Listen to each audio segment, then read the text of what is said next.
እኛ ያለ ኢትዮጵያ እናት የለንም።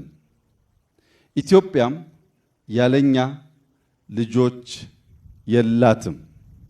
እናት በደከመችበት፣ በደህየችበት፣ በተቸገረችበት ጊዜ አንዳንዶቻችን ወደ እንጀራ እናቶች ሄደን ሊሆን ይችላል።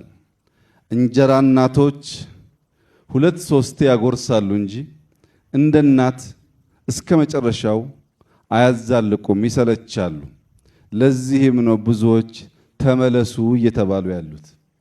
እናት በከፍታ እናት በዝቅታ እናትነት ልጆቿን ስለማትተው የኢትዮጵያ ልጆች መተኪያ የሌላት ሀገር መሆኗን ተገንዝበን በጋራ በመደመር እንደ ትናንትኖቹ ጀግኖች የኢትዮጵያን ጽናትና ልዕልና ማረጋገጥ ከሁላችን የሚጠበቅ ይሆናል።